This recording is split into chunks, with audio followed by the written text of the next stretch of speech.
साथियों नमस्कार। रीड की श्रृंखला में हम अगला टॉपिक लेके चलते हैं, जनन तंत्र, रिप्रोडक्टिव सिस्टम। देखिए, कोई भी जीव है वो अपनी पीढ़ी, अपना वंशक्रम और अपनी प्रजाति के अस्तित्व को बनाए रखने के लिए जनन करता है, जिससे कि नई संतति उत्पन्न होती है और पीढ़ी दर पीढ़ी उसका वंशक्रम और उसका अस्तित्व बने रहता है।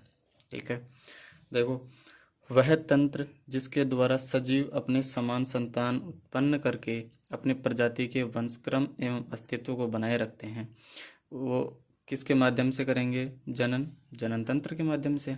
हर जीव का अपना जनन तंत्र होता है। नर में जनन तंत्र नर जनन तंत्र हो गया, मादा में मादा जनन तंत्र हो गया। लेकिन हम पूरा जनन तंत्र पढ़ने से पहले हम थोड़ा सा जो जनन है उसके बारे में थोड़ा डिटेल से पढ़ते हैं। शुरू में थोड़ा सा हम इसकी भूमिका बनाते हैं। जनन जाति की निरंतरता को बनाए रखने के लिए आवश्यक है। भाई, कोई जीव अपनी जाति को बनाए रखेगा, एक पीढ़ी से दूसरी पीढ़ी उसकी बनेगी, तो उसके लिए जनन आवश्यक है। ठीक है, जनन की दो विधियां हैं, लैंगिक जनन और अलैंगिक जनन। लैंगिक जनन को सेक्सुअल रिप्रोडक्शन कहते हैं और अलैंगिक जनन को एसेक्सुअल रिप्रोडक्शन कहते हैं। लैंगिक जनन उच्च स्तरीय जंतु और उच्च स्तरीय पादपों में होता है और अलैंगिक जनन है वो निम्न स्तरीय जंतु और निम्न स्तरीय पादपों में होता है। जब नर युग्मक एवं मादा युग्मक संलयन करके नए जीव का निर्माण करते हैं, यानी लैंगिक जनन में क्या होगा? नर प्राणी होगा और मादा प्राणी होगा। तो नर प्राणी अपना युग्मक और मादा प्राणी अपना युग्मक, इन दोनों के युग्मक संलयन करके नए जीव का निर्माण करेंगे। यानी इसमें दो युग्मक हो गए, नर युग्मक और मादा युग्मक। लेकिन अलैंगिक जनन में ऐसा कुछ नहीं है। जब नई संतति नर युग्मक और मादा युग्मक के बिना संयोग के उत्पन्न हो जाती है। ठीक है, अब लैंगिक जनन के उदाहरण हम देखेंगे, उच्च स्तरीय जंतु और उच्च स्तरीय पादप। और अलैंगिक जनन में क्या है? निम्न स्तरीय जंतु और निम्न स्तरीय पादप। थोड़ा सा हम लैंगिक जनन और अलैंगिक जनन के अंतर के बारे में देख लेते हैं। इसमें सिर्फ एकल जीव भाग लेते हैं, यानी इसमें नर युग्मक और मादा युग्मक तो होंगे ही नहीं। अपने केवल एक जीव ही अपने अलग जो संतति है वो उत्पन्न करेगा अपने से ही। नर युग्मक और मादा युग्मक इसमें होते नहीं है। लैंगिक जनन में देखो, नर एवं मादा दोनों भाग लेते हैं। भाई, लैंगिक जनन हो गया तो इसमें दोनों नर और मादा दोनों भाग लेंगे। अलैंगिक जनन, इससे उत्पन्न जीवों में विविधता नहीं पाई जाती। यानी अलैंगिक जनन से जो जीव उत्पन्न होते हैं ना, उनको हम नहीं पहचान सकते कि किसने किसको पैदा किया है। इतना इसमें मतलब समानता पाई जाती है कि हम पता भी नहीं लगा सकते हैं। एक तरह से ये एक दूसरे के क्लोन होते हैं, बिल्कुल डिट्टो, सेम टू सेम।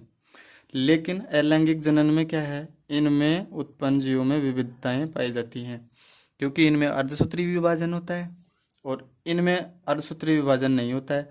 तो जहाँ भी अर्धसूत्री विभाजन होगा उनमें विविधता पाई जाएगी, जीन विनिमय से और भी काफ़ी कारण होते हैं, उत्परिवर्तन वगैरह से। लेकिन जिसमें सिर्फ अर्धसूत्री होगा नहीं, इसमें सिर्फ समसूत्री होता है। ठीक है, अलैंगिक जनन में सिर्फ समसूत्री विभाजन होता है, लैंगिक जनन में ही अर्धसूत्री विभाजन होगा।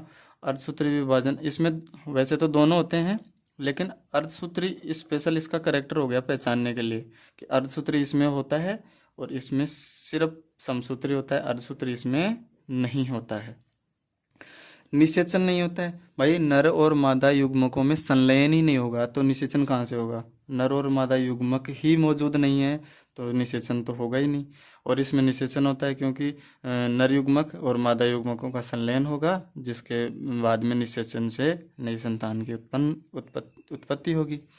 इसमें मेंडल के नियम लागू नहीं होते। भाई, जब नर और मादा युग्मक मिल ही नहीं रहे तो मेंडल का नियम तो लागू होगा ही नहीं।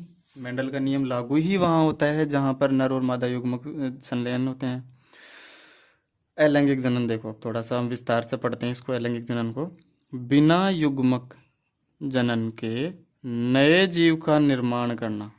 भाई युग्मक जनन होगा ही नहीं, युग्मक ही नहीं है तो युग्मक जनन कहाँ से होगा। तो बिना युग्मक जनन के नए जीव का निर्माण करना अलैंगिक जनन कहलाता है।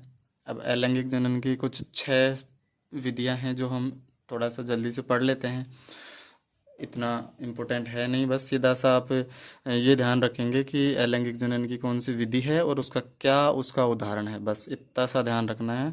बाकी दिमाग में बस इतना ही थोड़ा सा रख लेना। देखो पहली विधि है विखंडन, फिजन। एक कोशिकीय जीवों में संपन्न होता है ये विखंडन की जो विधि है अलैंगिक जनन की, वो एक कोशिकीय जीवों में संपन्न होगी। एक कोशिका से 2 या 2 से अधिक संतति कोशिकाओं का विभाजन होता है। जैसे एक कोशिका से या तो 2 कोशिकाएं बन गई या फिर 2 से अधिक कोशिकाएं बन गई, तो जितनी कोशिकाएं बनेंगी उतने जीवों का निर्माण हो जाएगा। ठीक है, अब इसको इसी आधार पर इसको 2 प्रकार से हम बांट सकते हैं। एक तो द्विविखंडन है, एक कोशिका से 2 कोशिकाओं में विभाजित होकर 2 संतति कोशिकाएं बनाता है, तो वो द्विविखंडन हो गया। और एक होता है बहुविखंडन। तो द्विविखंडन क्या हो गया, एक जीव विभाजित होकर 2 संततियां उत्पन्न करता है। तो 2 संततियां उत्पन्न करेगा, 2 मतलब द्वि, तो 2 संततियां उत्पन्न करेगा तो द्विविखंडन हो गया। ठीक है, बाइनरी फिजन। अब इसके उदाहरण देख लेना, बस उदाहरण जरूर ध्यान रखना है कि सीधा सा एग्जाम में आएगा। द्विविखंड निम्न में से द्विविखंडन होता है युगलिना और पैरामीशियम, ये ध्यान रखना उदाहरण, बस द्विविखंडन और ये उदाहरण युगलिना और पैरामीशियम। अब बहुविखंडन देख लेते हैं। इसमें एक जीव अनेक संतति कोशिकाओं में विभाजित होकर अनेक संततियां उत्पन्न करेगा। भाई उसमें तो हम बात कर रहे थे कि एक जीव 2 संतति कोशिकाएं बना रहा है, इसमें 2 से अधिक यानी कितनी भी कोशिकाएं बना सकता है, 5, 7, 8, 10। ठीक है, मतलब सम संख्याओं में बनाएगा, 5, 4, 6, 8, 10। ठीक है, इस प्रकार से। तो एक जीव अनेक संतति कोशिकाओं में विभाजित होकर अनेक संततियां उत्पन्न करता है। इसके उदाहरण है लिस्मानिया, प्लाज्मोडियम, युगलिना और अमीबा। देखो युगलिना उधर भी आ रहा था और युगलिना इधर भी है, तो थोड़ा सा दिमाग में रखना, क्योंकि भाई हम विखंडन ही तो पढ़ रहे हैं ना। अब बहुविखंडन होगा कि द्विविखंडन होगा। अगर 2 कोशिकाएं नई कोशिकाएं बन गई तो द्विविखंडन हो गया, 2 से ज़्यादा बन गई तो बहुविखंडन हो गया। तो ये युगलिना, विशेषकर इसमें थोड़ा सा अमीबा को जरूर ध्यान रखना। ठीक है, अब देखो विखंडन हमने पढ़ लिया, अब खंडन पढ़ेंगे। खंडन का मतलब हो गया टुकड़े, फ्रेगमेंटेशन बोलते हैं इसको, है ना। फ्रेगमेंट, हम टुकड़े को फ्रेगमेंट बोलते हैं। तो ये फ्रेगमेंट के द्वारा नए जीव का निर्माण करेंगे। इसमें जीव अपने टूटे हुए भाग से नए जीव का निर्माण करता है, यानी टुकड़ों से कोई भी एक टुकड़ा टूट के अलग हो जाएगा, उसी टुकड़े से नया जीव बन जाएगा। जीव छोटे छोटे टुकड़ों में टूटकर खंडित होता है तथा सभी टुकड़े नए जीव का निर्माण कर लेते हैं। मतलब टुकड़ों में जीव टूट जाएगा तो और हर टुकड़े से नया जीव का निर्माण हो जाएगा, जैसे स्पाइरो वगैरह। ठीक है, बस उदाहरण थोड़ा सा ध्यान रखना सारे। पुनरुद्भवन, रीजनरेशन। पुनरुद्भवन का क्या मतलब है, अपने कायिक भाग से नए जीव का निर्माण। ठीक है, पुनरुद्भवन कोशिकाएं पाई जाती हैं। पुनरुद्भवन मतलब रीजनरेटिव सेल्स, मतलब कि वे कोशिकाएं जो कि मिलकर एक नए जीव का निर्माण कर सकती हैं। जैसे कि कुछ पादप होते हैं जिसको कुछ हम भाग तोड़कर नया पादप निर्माण कर लेते हैं, तो वो किसके द्वारा होता है, पुनरुद्भवन के द्वारा। इसका उदाहरण देख लेना, हाइड्रा और प्लेनेरिया। थोड़ा सा ध्यान रखना हाइड्रा का, ये मुकुलन में भी आता है और पुनरुद्भवन में भी आता है। तो अगर मुकुलन का विशेष ध्यान रखना, इसमें हाइड्रा आता है ना, बडिंग। देखो मुकुलन में क्या है, एक स्थान पर नियमित कोशिका विभाजन से उभार का निर्माण होता है जिससे बड कहते हैं? भाई कोशिकाएं विभाजित होंगी और नियमित विभाजित होकर एक जगह इकट्ठी हो जाएंगी, जिससे कि उभार का निर्माण हो जाएगा और उस उभार को हम मुकुल या बड कहते हैं। उसी भाग से नए जीव का निर्माण होता है, जैसे कि हाइड्रा। अगर सीधा सा पूछेगा कि हाइड्रा में कौन सा अलैंगिक जनन होता है, तो कौन सी विधि के द्वारा होता है, तो मुकुलन करना है। अगर ये नहीं आता है तो पुनरुद्भवन में भी पूछा जाता है, तो हाइड्रा यहाँ भी आता है और प्लेनेरिया पुनरुद्भवन के अंदर आता है। ठीक है। कायिक प्रवर्धन, वेजिटेटिव प्रोपगेशन। कायिक भाग जैसे जड़, तना, पत्ती से उपयुक्त परिस्थितियों में नए पादप का निर्माण हो जाता है। हम देखते हैं कि हम कई पादप की डाली को तोड़कर उसको हम उचित माध्यम प्रदान करते हैं, जैसे उसको खाद और मिट्टी, पानी सब देते हैं, तो वो नए पादप का निर्माण कर लेते हैं। जैसे गुलाब का पेड़ होता है, उसकी एक जो डाली उसको तोड़कर हम अलग से उगाते हैं, तो वो एक नए पादप का निर्माण कर लेती है। जैसे हम खेत में गन्ना बोते हैं, तो गन्ने के कुछ टुकड़े तोड़कर हम टुकड़ों में ज़मीन के अंदर उसको उगा देते हैं, तो वो नए पादप का निर्माण कर लेते हैं। यानी ये कौन सी विधि के द्वारा हो रहा है? ये कायिक प्रवर्धन विधि, वेजिटेटिव प्रोपगेशन के द्वारा हो रहा है। तो इसमें नए पादप का निर्माण होता है, जड़, तना, पत्ती आदि से नया पादप बन जाता है, अगर उसको उचित परिस्थितियों में रखा जाए, खाद, पानी, बीज, प्रकाश। ठीक है। तो इसके उदाहरण हैं गन्ना, गुलाब और अंगूर की जो बेल होती है उसको भी तोड़कर हम अलग से अगर उगाएं, तो वो एक नए पादप का निर्माण कर लेगी। ठीक है दोस्तों। अब लास्ट थोड़ा अलैंगिक जनन का एक विधि और देख लेते हैं, बीजाणु निर्माण, स्पोर फॉर्मेशन। कुछ सरल बहुकोशिकीय जीवों में बीजाणु धानियाँ पाई जाती हैं। इनमें गुच्छे के रूप में अनेक बीजाणु पाए जाते हैं और ये वृद्धि करके नए जीव का निर्माण कर लेते हैं, जैसे कि राइजोपस। ठीक है। इतना सा ध्यान रखना कि बीजाणु निर्माण अलैंगिक विधि कौन से जीव में होती है, तो राइजोपस में होती है। ठीक है, ध्यान रखना बस। अब हम मेन जो चैप्टर है उस पे आते हैं, मानव जनन तंत्र। देखो दोस्तों, आपको इतना अच्छे से मानव का जो रिप्रोडक्टिव सिस्टम है कहीं भी पढ़ने को नहीं मिलेगा। सिर्फ और सिर्फ इसी वीडियो में ऐसा आपको पहली बार इतना अच्छे से मैं समझाऊंगा कि आपको दोबारा जनन तंत्र को कहीं से भी पढ़ने की ज़रूरत नहीं है।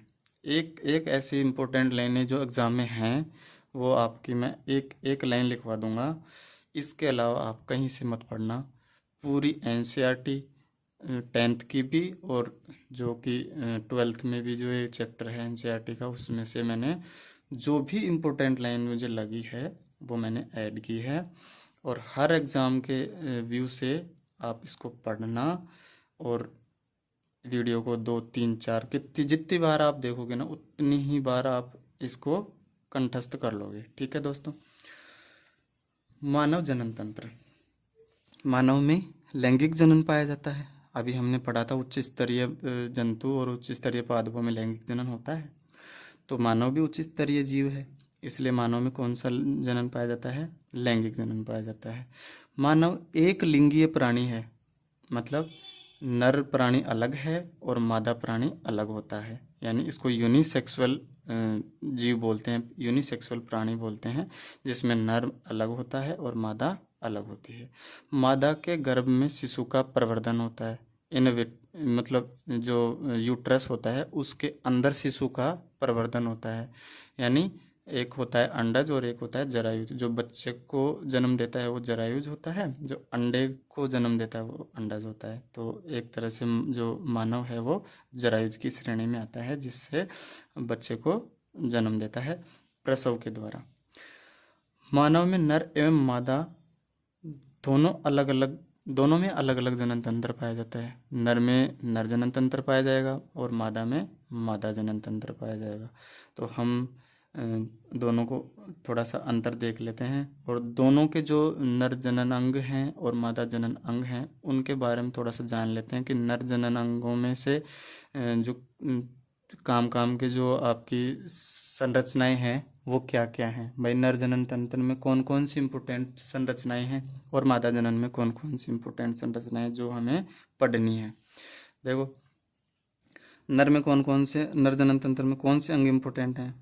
वृषण, टेस्टिस, वृषण कोश जिसमें टेस्टिस मतलब जिसमें टेस्टिस स्थित होते हैं वो वृषण कोश। स्क्रोटम या स्क्रोटल सैक जिसको हम बोल सकते हैं। अधिवृषण एपिडिडाइमिस, वृषण के ऊपर। शुक्रवाहिनी वास डिफरेंस। शुक्राशय सेमिनल वेसिकल। और शिशन जिसको हम पेनिस बोलते हैं। ये तो नर जनन तंत्र के भाग हो गए। मादा जनन तंत्र के भाग कौन से हैं? ओवरी अंडाशय, ओविडक्ट अंडवाहिनी, यूट्रस गर्भाशय, वेजाइना योनि। ठीक है, वेजाइना क्या है? योनि। ठीक है, अब हम इसको बहुत विस्तार से और बिल्कुल आपको मैं डायग्राम से पूरी चीज़ें समझाऊंगा। और इतनी मेहनत करी है नोट्स बनाने में मैंने खुद ने कि आपको मज़ा आ जाएगा कुल मिला के। ठीक है साथियों, देखिए ये नर जनन तंत्र का चित्र है जो आपको स्पष्ट दिख रहा होगा। स्क्रीनशॉट ले लेना। देखो, हम पहले बात करते हैं इसके बाह्य भाग की, जिसमें देखो ये शिशन है जिसको पेनिस बोलते हैं। ये जो आपको नली दिख रही है ये मूत्र मार्ग है जिसमें से मूत्र के साथ मूत्र और जो स्पर्म स्खलित होता है उसकी ये कॉमन नलिका है, यानी मूत्र भी इसी नली से निकलेगा और स्पर्म भी इसी नली से स्खलित होगा। ये शिशन मुंड है, ग्लांस पेनिस। जो शिशन के जो अगला भाग उभरा हुआ जो भाग होता है उसको ग्लांस पेनिस या शिशन मुंड कहते हैं। ये इसके अंदर एक प्रोस्टेट ग्रंथि है जो कि एक प्रोस्टेट द्रव या तरल का स्राव करती है जो स्पर्म को तरल माध्यम प्रदान करती है और उनको ऊर्जा और गति का ऊर्जा प्रदान करती है और उनको गति भी प्रदान करता है ये द्रव। आगे हम आराम से इसको थोड़ा डिटेल से पढ़ेंगे। अभी थोड़ा मैं आपको डायग्राम समझा रहा हूँ कि कौन सा अंग कहाँ पाया जा रहा है, वो आप ध्यान से देख लो। इसमें शरीर से बाहर वृषण कोश में वृषण पाए जाते हैं। ठीक है, ये वृषण कोश है जो बाहर लटकी हुई एक थैलीनुमा संरचना होती है, वो वृषण कोश होता है और उसके अंदर वृषण पाए जाते हैं। और उसी वृषण के ऊपर एक और संरचना पाई जाती है जिसे हम अधिवृषण कहते हैं। ठीक है, ये बाहर क्यों होता है? क्योंकि शरीर के अंदर का तापमान ज़्यादा होता है, इसलिए उस तापमान में जो स्पर्म है वो सर्वाइव नहीं कर पाता है, यानी उस तापमान पर स्पर्म जिंदा नहीं रह पाएगा। इसलिए तापमान को कम करने के लिए जो वृषण कोश है वो शरीर से बाहर पाया जाता है, जिससे तापक्रम शरीर से थोड़ा कम होगा और जो स्पर्म की जो सर्वाइव है वो आसानी से कर पाएंगे इस स्पर्म। ठीक है, अब देखो हम थोड़ा सा इनके अंगों को थोड़ा डिटेल से पढ़ते हैं, इनकी संरचनाओं को थोड़ा विस्तार से हम जानते हैं। नर जनन अंगों को प्राथमिक और द्वितीयक लैंगिक अंगों में विभक्त किया गया है। इसी तरह से मादा को भी प्राथमिक और द्वितीयक लैंगिक अंगों में विभाजित किया गया। प्राथमिक अंग में नर में आता है वृषण और मादा में आता है अंडाशय। यानी शुरू में ये छोटी छोटी संरचनाओं के रूप में होता है और फिर जैसे किशोर अवस्था आती है तो नरजनन जो तंत्र है वो थोड़ा विकसित होने लग जाता है और ये इसमें थोड़ी जो संरचनाएं हैं वो आकार में बढ़ने लग जाती हैं। देखो प्राथमिक लैंगिक अंग क्या है अपने, पुरुष में वृषण, मादा में क्या है अंडाशय। वृषण देखो, वृषण में क्या क्या होता है? शुक्राणु का निर्माण होता है और टेस्टोस्टेरोन का जो स्राव है वो भी वृषण के द्वारा होता है। जो एक नर जनन हार्मोन है टेस्टोस्टेरोन, जो एक जैसे कि जो द्वितीयक जन लैंगिक लक्षण हैं उनको मतलब प्रदर्शित करने के लिए ये उत्तरदायी होता है। जैसे कि हम पढ़ते हैं कि किशोरावस्था में दाढ़ी मूंछ का आना, कंधे चौड़े होना, पुरुषों की बता रहा हूँ, महिलाओं में नहीं आती है दाढ़ी, ठीक है। तो दाढ़ी मूंछ का आना, कंधे चौड़े होना, आवाज़ का भारी होना, ये सभी के लिए कौन जिम्मेदार है? टेस्टोस्टेरोन, ठीक है। द्वितीयक लैंगिक अंग देखो, वृषण कोश, हमने अभी देखा कि वृषण कोश जिसमें वृषण पाए जाते हैं, ये वृषण को स्थिर रखते हैं और उचित तापमान प्रोवाइड कराते हैं कि और शरीर के भीतर का तापमान ज़्यादा है, इसलिए वृषण कोश बाहर की तरफ पाया जाता है, जिससे कि तापमान उचित रहे।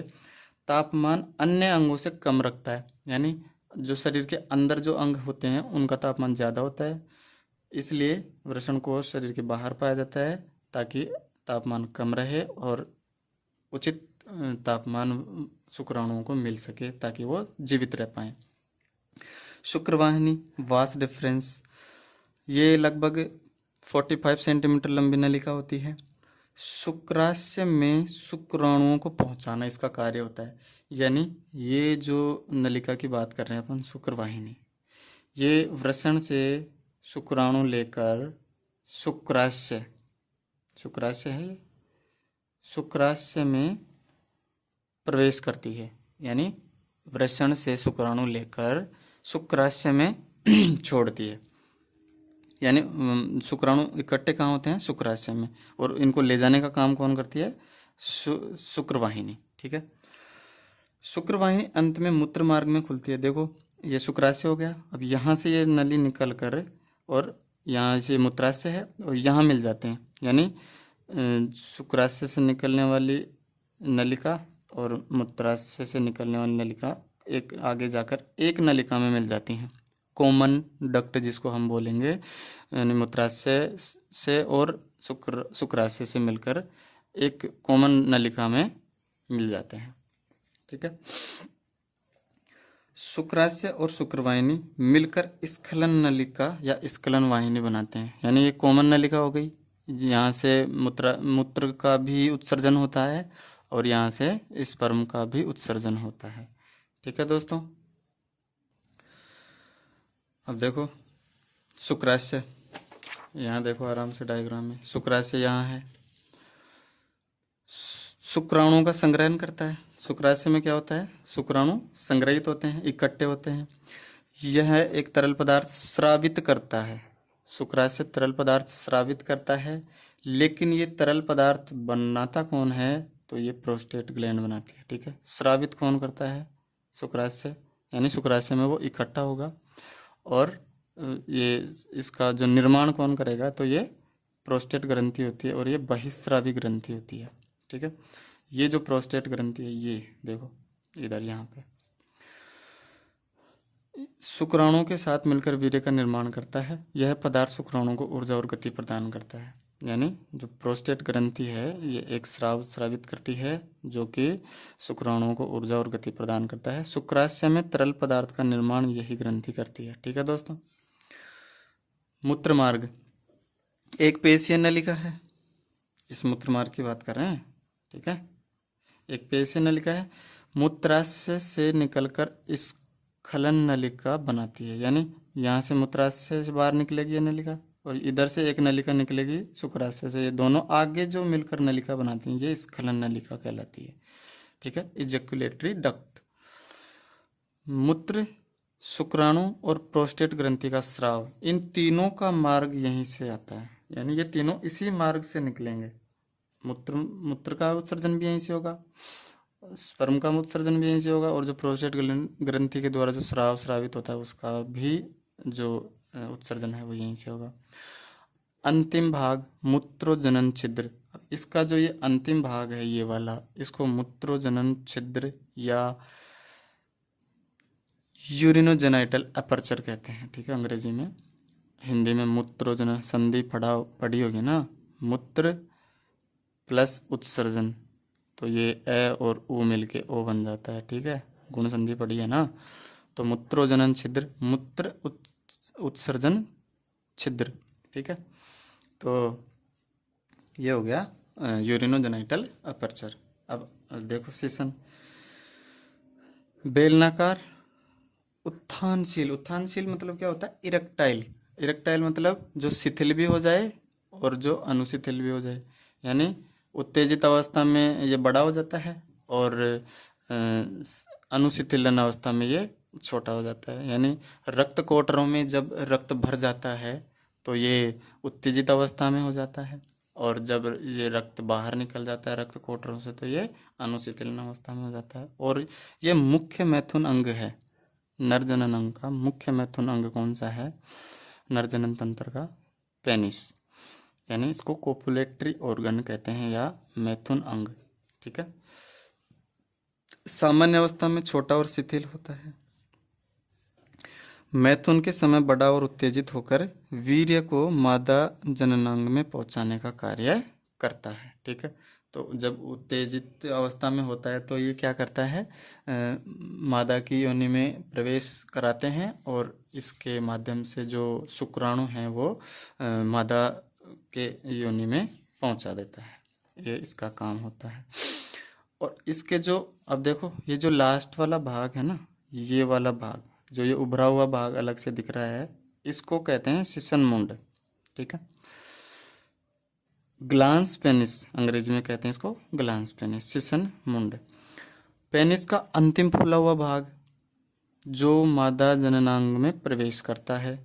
सिसन मुंड को ढकने वाली जो त्वचा है ना, इसको कहते हैं सिसन मुंड आच्छद या प्रीप्यूस।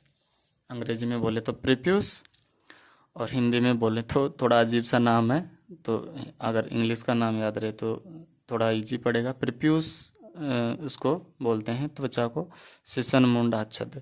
ठीक है। जो सिसन मुंड के जो ऊपर जो त्वचा है जो हट भी जाती है, और ठीक है, इसलिए अब यहाँ पर तो मादा जनन तंत्र पूरा हो जाता है। आगे हम पढ़ते हैं मादा जनन तंत्र। नर जनन तंत्र यहाँ पूरा हो गया, आगे हम पढ़ेंगे मादा जनन तंत्र। देखिए दोस्तों, ये मादा जनन तंत्र है। मादा जनन तंत्र में 2 अंडाशय पाए जाते हैं, एक जोड़ी।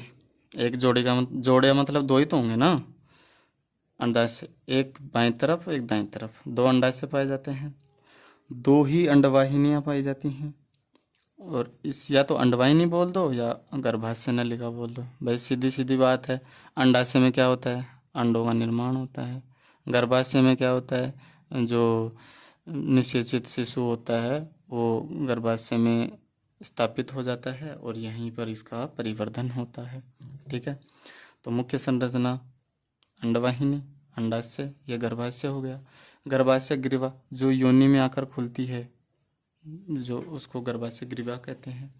और जो ये लास्ट जो बाहर का भाग है इसको हम योनि कहते हैं। ये तो इसकी आंतरिक संरचना हो गई। अगर हम इसकी बाहरी संरचना देखते हैं तो वो कुछ आपको इस तरह से नज़र आएगी। देखिए दोस्तों, बहुत मेहनत करी है डायग्राम बनाने में, तो थोड़ा सा आप भी देखना, लाइक वाइक कर देना यार। ठीक है। मादा जनन अंग का भग भाग यानी बाह्य जो संरचना होती है, इस वाले एरिया को भग भाग कहते हैं। ठीक है। आपको आराम से डायग्राम देखो, वीडियो को पॉज करके, एक एक संरचना आपको अलग अलग से दिख जाएगी आराम से। देखो, जो एक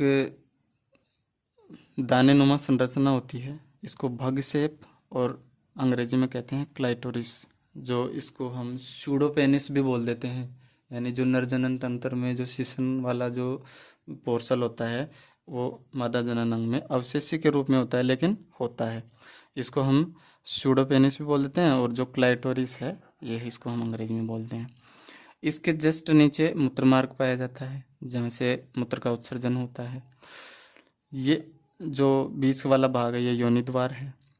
देखो, वृहद बगोस्ट लीबिया मेजोरा जो सबसे बाहर का भाग है ये वाला। ठीक है। ये वाला जो भाग है ये लीबिया मेजोरा, यानी जो बड़ा भाग जो आपको दिख रहा है संरचना में वो मेजोरा, मेजर मतलब बड़ा भाग हो गया। वृहद बगोस्ट इसके जस्ट जो अंदर है वो लघु बगोस्ट। ठीक है। और जो आपको जो ये झिल्ली दिख रही है ये हाई मंजिली होती है, जो कि जनन करने से पहले मौजूद होती है और जनन के बाद में ये हट जाती है। ठीक है। बार्थोलिन ग्रंथि, यहाँ पर एक ग्रंथि पाई जाती है जो एक तरल का स्राव करती है, जो कि योनि का माध्यम चिकना बनाती है और जनन के समय ताकि शिशन पेनिस है वो आसानी से योनि में प्रवेश कर जाए। ठीक है। और ये है जो एनस गुदा, जहाँ से हम मल का त्याग करते हैं, उत्सर्जन करते हैं। ठीक है। तो इसको आप स्क्रीनशॉट ले लेना आराम से, और एक एक संरचना को मैंने इस तरह से तैयार किया है आपके लिए कि पढ़ना आपके लिए बिल्कुल आसान हो जाएगा। तो अगर आंतरिक संरचना देखनी हो तो ये देख लेना, और बाह्य संरचना को समझना हो तो मतलब इससे आपको एक एक पॉइंट पता लग रहा है आराम से कि कौन सा अंग है वो कहाँ है। ठीक है दोस्तों। अब हम पढ़ते हैं अंडाशय। अभी हमने पढ़ा था कि नरजनन तंत्र में जो प्राथमिक जननांग हैं उनमें वृषण आता है, और इसी तरह से मादा में क्या आता है, अंडाशय आता है। देखो, एक जोड़ी अंडाशय हो गया, एक इधर हो गया एक उधर हो गया, यानी 2 अंडाशय हो गए। मादा में एक जोड़ी अंडाशय पाए जाते हैं। अंडाशय जनन कोशिकाओं यानी अंडाणुओं का निर्माण करता है। ठीक है। यानी जनन कोशिकाएं होंगी वो अंडाणु होंगी, जिसको या तो अंडाणु बोल दो या जनन कोशिकाएं बोल दो भाई, जिनसे नए जीव का निर्माण होता है। अंतःस्रावी ग्रंथि है, ध्यान रखना, प्रोस्टेट ग्रंथि बहिस्रावी है और अंडाशय अंतःस्रावी है, इतना ध्यान रख लेना। ये 2 हार्मोन स्रावित करती है, एस्ट्रोजन और प्रोजेस्टेरोन। ठीक है। एस्ट्रोजन और प्रोजेस्टेरोन नामक हार्मोन स्राव करती है। अंडाशय के द्वारा 2 हार्मोन स्रावित होते हैं, एस्ट्रोजन और प्रोजेस्टेरोन। अंडाशय में कुछ संरचनाएं पाई जाती हैं, जैसे कि अंडाशय पुटिकाएं या ओवेरियन फॉलिकल्स। ये अंडाशय पुटिकाएं क्या करती हैं, अंडाणुओं का निर्माण करती हैं। यानी अंडाशय में अंडाणुओं का निर्माण कौन सी संरचना द्वारा होता है, अंडाशय पुटिकाएं या ओवेरियन फॉलिकल्स। ठीक है। यही संरचनाएं अंडाणु का निर्माण करती हैं। अंडाशय से अंडवाहिनी से होते हुए अंडा जो है, अंडाशय से अंडवाहिनी से होते हुए अंडाणु गर्भाशय तक पहुंचता है। यानी अंडवाहिनी है, फैलोपियन ट्यूब जिसको बोलते हैं, उससे होकर अंडा गर्भाशय तक पहुंचता है। अंडाशय से स्रावित होने वाले हार्मोन मादाओं में होने वाले लैंगिक परिवर्तन, अंडाणु निर्माण आदि को प्रेरित करते हैं। लैंगिक परिवर्तन क्या, जैसे आपको पता है मादा में क्या होता है लैंगिक परिवर्तन, कि जैसे स्तनों का निकलना, आवाज़ का महीन होना। ठीक है। और शरीर पर बालों का जैसे और दूसरे जैसे हाथों के पैरों के बालों का कम होना। ठीक है। नितंब बड़े होना, नितंब मतलब समझ रहे हो ना, कूल्हे। तो वो क्यों होते हैं, क्योंकि जैसे कोई भी मादा है वो गर्भवती होती है, तो जब प्रसव के दौरान शिशु बाहर निकलता है तो ताकि उसको स्पेस मिल सके, इसके लिए। प्रकृति में कुछ भी बिल्कुल निरर्थक नहीं होता है। कोई भी काम हो रहा है प्रकृति में, उसके पीछे कुछ ना कुछ लॉजिक होता है। संरचना जो शरीर की बनाई है, भगवान ने बनाई है, तो कुछ सोच समझ के ही बनाई होगी। ठीक है दोस्तों। अब ये तो अंडाशय तो हो गया इसका प्राथमिक जननांग। अब द्वितीय जननांग पढ़ेंगे, अंडवाहिनी, फैलोपियन ट्यूब। अंडाणुओं को अंडाशय से गर्भाशय तक पहुंचाने का कार्य करता है, और इसकी लंबाई कितनी होती है, 10 से 12 सेंटीमीटर। गर्भाशय ऊपर से चौड़ा होता है, देखो ऊपर से चौड़ा है गर्भाशय और नीचे से सकरा है। गर्भाशय ग्रीवा द्वारा योनि में खुलता है, गर्भाशय ग्रीवा द्वारा यहाँ गर्भाशय योनि में खुल रहा है। गर्भाशय से निषेचित अंडा स्थापित होकर भ्रूण का विकास करता है। यानी जो निषेचित अंडा है वो गर्भाशय में जो गर्भाशय की जो आंतरिक दीवार है वहाँ पर स्थापित होगा। ठीक है। अंतः स्तर है जो गर्भाशय का, वहाँ पर स्थापित हो जाता है। प्लेसेंटा का रोपण भी गर्भाशय में ही होता है। प्लेसेंटा समझ रहे हो ना, कि जो शिशु मादा मतलब माता और शिशु का जो कनेक्शन है, जो जुड़ाव है, वो प्लेसेंटा के द्वारा ही होता है, जिसको हिंदी में अपरा बोल देते हैं। प्लेसेंटा द्वारा ही शिशु को भोजन मिलता है और जो शिशु द्वारा जो उत्सर्जित पदार्थ हैं उनको प्लेसेंटा द्वारा ही मादा शरीर से बाहर निकाला जाता है। यानी प्लेसेंटा का रोपण भी गर्भाशय में होता है। प्लेसेंटा भ्रूण व माता के बीच स्थापित एक कड़ी है जिसके द्वारा शिशु को भोजन और उसका उत्सर्जित पदार्थ शरीर से बाहर निकाला जाता है। ठीक है दोस्तों, देखो हमने फैलोपियन ट्यूब पढ़ ली। अब देखो वेजाइना। मूत्राशय व मलाशय के मध्य 8 से 10 सेंटीमीटर, देखो वो 6 से 8 सेंटीमीटर था और ये 8 से 10 से 12 था और ये 8 से 10। ठीक है, यानी जो अंडवाहिनी की जो लंबाई है वो 10 से 12 सेंटीमीटर है और इसकी लंबाई है वो 8 से 10 सेंटीमीटर है। लंबी नली है जो स्त्रियों में मैथुन कक्ष का कार्य करती है, यानी जो मैथुन जो क्रिया संपन्न होती है वो योनि मार्ग में ही तो संपन्न होती है। ठीक है, जो मैथुन क्रिया है वो योनि मार्ग में ही तो संपन्न होती है, इसलिए जो मैथुन कक्ष है वो इसको कहते हैं। स्त्रियों में रजोधर्म यानी मेंस्ट्रुअल जो स्राव है वो भी इसी मार्ग के द्वारा बाहर निकलता है और प्रसव के मार्ग का भी कार्य करता है, यानी जब शिशु का जन्म होता है तो शिशु जन्म के समय इसी मार्ग द्वारा बाहर निकलता है। योनि में लैक्टोबैसिलस जीवाणु पाए जाते हैं। लैक्टोबैसिलस जीवाणु पाए जाते हैं जो कि आपने पढ़ा होगा कि जो दूध से दही का निर्माण होता है वो भी लैक्टोबैसिलस जीवाणु द्वारा ही होता है। तो वही जीवाणु मादा की योनि में भी पाए जाते हैं। क्यों पाए जाते हैं? उनके द्वारा लैक्टिक अम्ल का स्राव किया जाता है। लैक्टिक अम्ल का काम क्या है? लैक्टिक अम्ल योनि के माध्यम को अम्लीय बनाता है। अम्लीय क्यों बनाता है? अम्लीय इसलिए बनाता है ताकि जो बाहरी वातावरण का जो संक्रमण है वो शरीर में नहीं हो।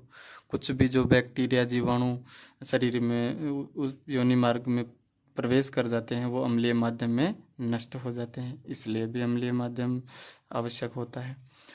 लैक्टोबैसिलस जीवाणु पाए जाते हैं जो लैक्टिक अम्ल का स्राव करते हैं, इसके कारण योनि का माध्यम अम्लीय होता है जो कि बाहरी संक्रमण से योनि की रक्षा करता है।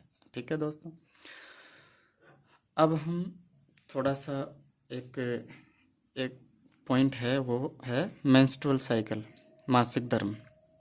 देखिए, जब मादा और नर में मैथुन क्रिया होती है, कॉपुलेशन होता है, इसको हम सेक्स बोलते हैं। सेक्स की क्रिया के दौरान शुक्राणु मादा की योनि में प्रवेश करेंगे। अगर अंडाणु और शुक्राणु का संलयन हो गया यानी फर्टिलाइजेशन की क्रिया हो गई तो अंडा और शुक्राणु मिलेगा और युग्मनज का निर्माण कर लेगा। युग्मनज का निर्माण कहाँ होता है? युग्मनज का निर्माण फैलोपियन ट्यूब में ही होता है, गर्भाशय में नहीं होता है। ठीक है, याद रखना, जो अंडाणु और शुक्राणु का जो संलयन है वो फैलोपियन ट्यूब में ही होता है। अब कुछ लोगों के दिमाग में आ रहा होगा कि सर अंडाशय भी दो होते हैं और अंडवाहिनियाँ भी दो होती हैं, क्या दोनों से अंडे निकलते हैं? नहीं, एक बार में एक ही अंडाशय से अंडा बनता है। हो सकता है एक महीने में दाएं अंडाशय से बन गया तो अगले महीने में बाएं अंडाशय से बन जाएगा। इस तरह अल्टरनेट क्रम में बनते हैं, लेकिन बनता एक ही है। तो जो शुक्राणु और अंडाणु का संलयन हो गया और वो निषेचित होकर उसके बाद में गर्भाशय में वो स्थापित होते हैं। ठीक है, गर्भाशय में बाद में वो स्थापित होते हैं। और अगर जो अंडा निकला है अंडाशय से अगर वो निषेचित नहीं हुआ जब निषेचन की क्रिया संपन्न नहीं होती है तो गर्भाशय के द्वारा जो तैयारियां की जाती हैं, देखो साथियों, बॉडी का सिस्टम फिक्स होता है। देखो जैसे अंडाशय है, अंडाशय से अंडा स्रावित होगा, स्रावित होकर अंडवाहिनी में आएगा। यहीं अंडा जब अंडवाहिनी में आता है उसी समय क्या है, प्रोजेस्टेरोन और एस्ट्रोजन का जो स्राव है वो बढ़ जाता है, जिससे क्या होता है कि जो गर्भाशय का जो आंतरिक स्तर है ना, जिसको एंडोमेट्रियम बोलते हैं, अंतः स्तर, गर्भाशय का जो अंतः स्तर है एंडोमेट्रियम, वो क्या है, इसकी मोटाई बढ़ने लगती है। क्योंकि भाई जब शिशु का निर्माण होगा तो शिशु का आकार बढ़ेगा, शिशु का आकार बढ़ेगा तो इसकी दीवारों पर क्या दबाव लगेगा, ताकि वो दबाव सहन कर सकें। इसके लिए क्या है, इसके आंतरिक स्तर में वृद्धि होने लग जाती है और ये इसकी जो दीवारें हैं वो मोटी होने लग जाती हैं, यानी इस पर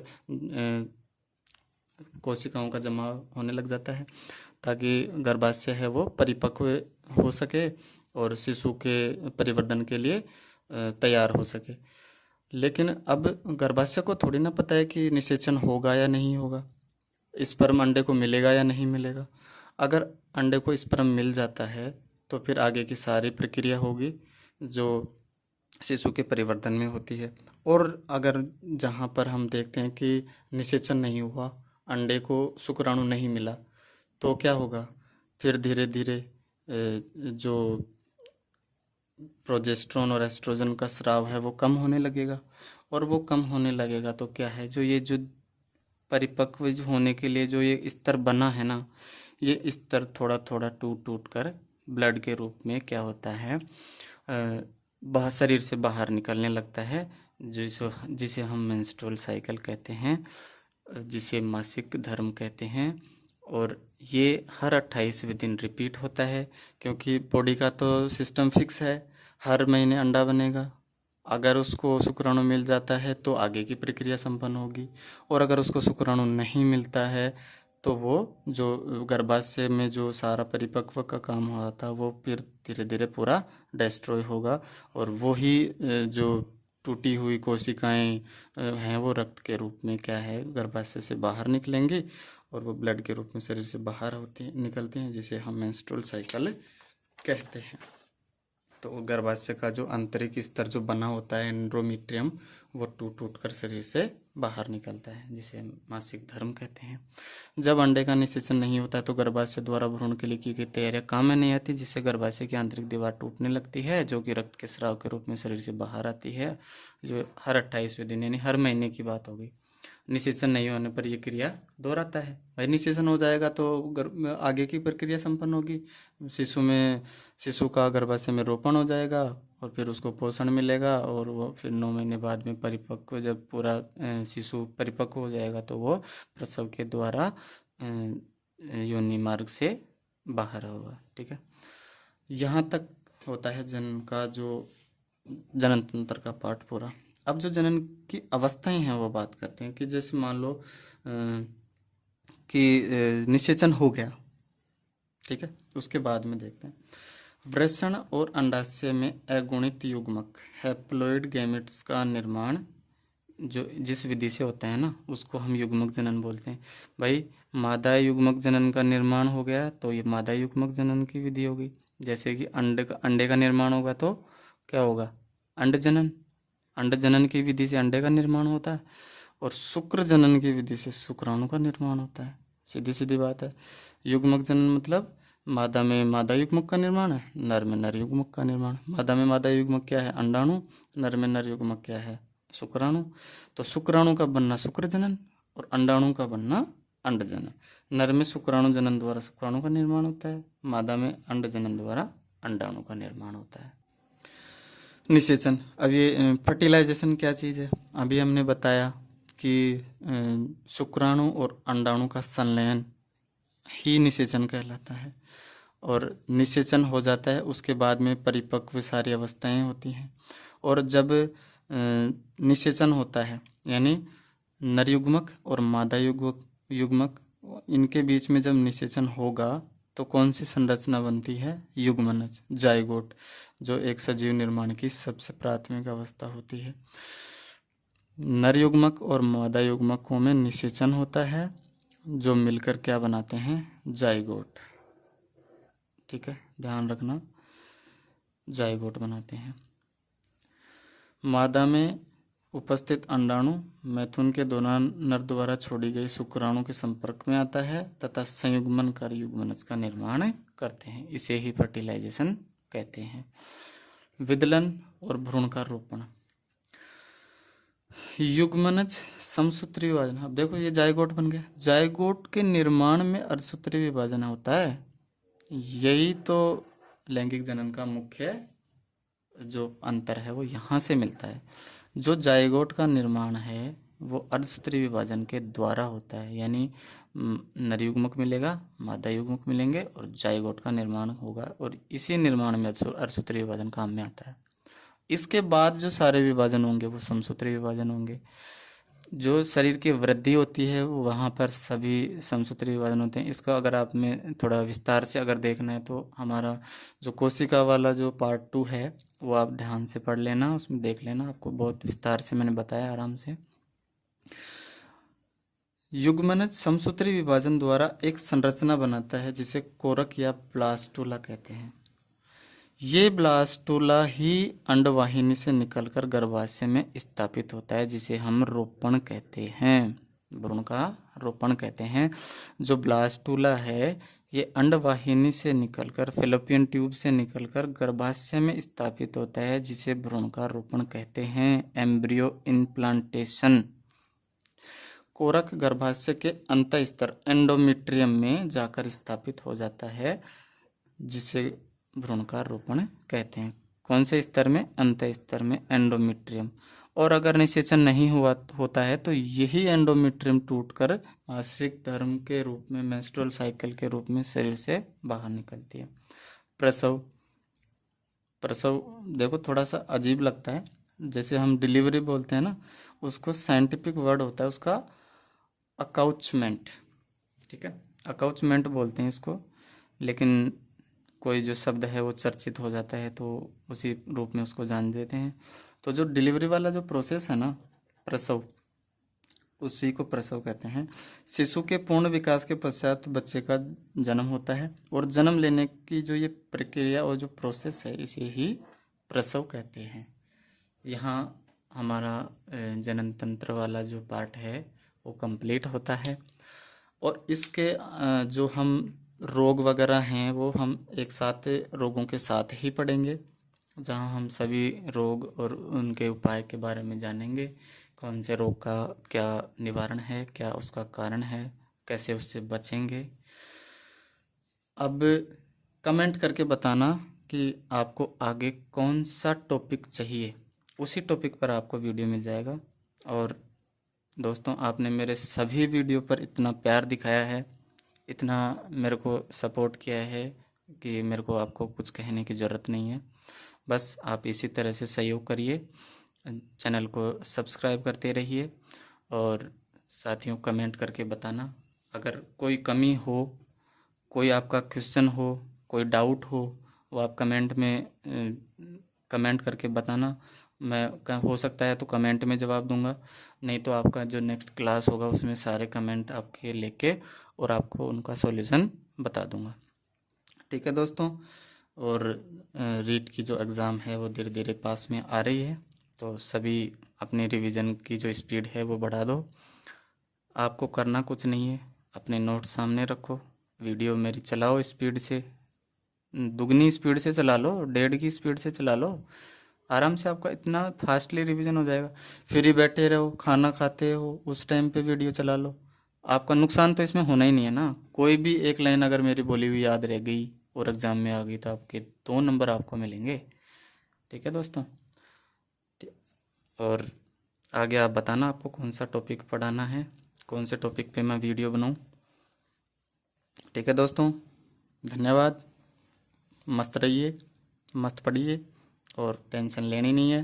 पेपर आउट हो रहे हैं, होने दो, ऐसे ही होंगे, इनसे कुछ होने वाला ज़्यादा है नहीं। अपना काम है पढ़ना, पढ़ते जाइए। अगर होगा किस्मत में तो मास्टर बन जाएंगे, नहीं तो मास्टर तो हम वैसे भी हैं। ठीक है दोस्तों, थैंक यू।